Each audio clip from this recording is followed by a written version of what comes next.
Hello everybody, this is a special practical 365 feature on the removing the last exchange dilemma. With me today is Michael von Hybrid and Jeff.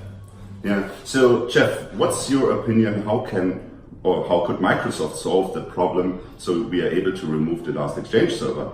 So I get a lot of customers who ask me about that. They've completed their migration, they want to get rid of Exchange on-prem, and that they see is the last step to finishing up their hybrid migration.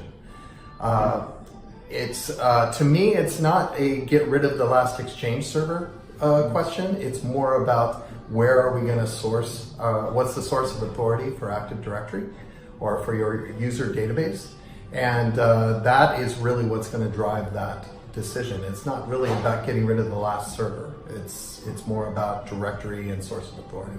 Yeah, and that's an excellent point, right? It's not an Exchange server problem, although it's, we're calling it how to remove the lost Exchange server. It's basically an identity and attribute issue where, because of directory synchronization, you can't really edit the attributes in cloud, and you have to do it through on-prem. So you need to keep that Exchange server to do recipient management, just because it's the management interface for managing objects, right? So we still call it an Exchange server, and the way that I try and explain it to my customers, it's actually not that bad to keep that server. Because don't look at it as an Exchange server, it's a glorified management tool, albeit a very bulky one, to do recipient management.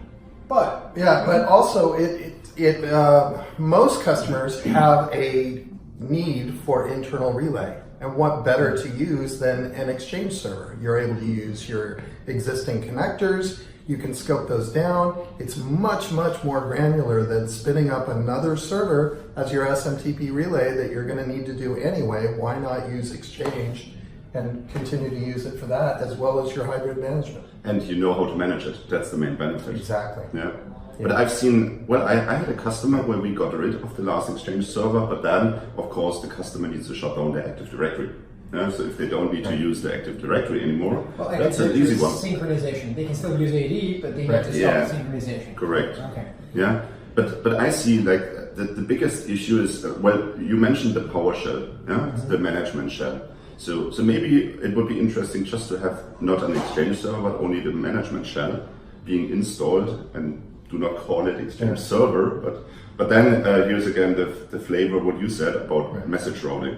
But if you only talk about management, what Microsoft would do is source of authority and change this to the cloud. Well, I mean, that's one way of solving it, right? Because, and that's the easy way. We're talking about, just change it here and there, but there's lots of implications in doing that, right? Absolutely. Like a lot of organizations that do directory synchronization that are in hybrid, or even if they've moved all their mailboxes, they still have their HR application creating users on premises. So you can't just point it to the cloud and be like, okay, we're done. Right.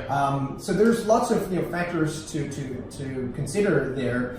But before we dive into how we can solve this problem, there's one use case though where this is an actual big problem or challenge, I'd say. It's organizations that historically have never used Exchange. Right? Like you're coming from Lotus Notes, you moved to Office 365, great.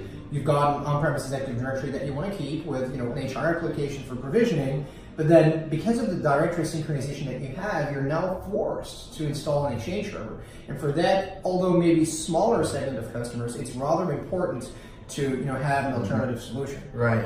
And it's for that reason when I'm talking to customers, I don't call it an Exchange server. I call it an Exchange hybrid management server, or a management interface. It gives you PowerShell, it gives you the EAC, it gives you also the internal relay capabilities that I was talking about. So it's much more. It's a real solution for those users, and they really need that. I don't see another way around it. Well, but then you're saying we don't get rid of the last Exchange server, but there's like... Well, I was using the example that Michael just used of introducing a new Exchange server into an organization that doesn't need one. But when I'm talking to customers who already have Exchange, I still change the terminology over into calling it an Exchange management server. I like that. Yeah. Maybe you know that the big thing is you install an Exchange server, even though you don't have any databases on it. Exactly. It's a very small footprint that you install. It is. Yeah. So maybe what Microsoft should think about, like having the small footprint, just installing the management interface and like a web interface for management. And that's it. Yeah, I mean, and call it differently. But you're still going to need an SMTP relay. Well, if you maybe need you do. it, And sometimes you do, sometimes you don't. I agree. The larger the companies, the more you have like the need for an SMTP relay. For example, like SAP applications that send out invoices or like scanner. Scanners. Well, I mean, Scan treatment. there's various solutions, right? Exchange can do relay. There's SMTP relay boxes. I mean, God forbid you could use IIS SMTP, but there's other solutions to do this. Yeah. The only thing that I have an issue with, it's not so much keeping the Exchange server, right? I mean, it's a management server, give it a couple of gigs of RAM and off you go. You've got your management tool. Great, you can use that. However, there is a disjoint management experience.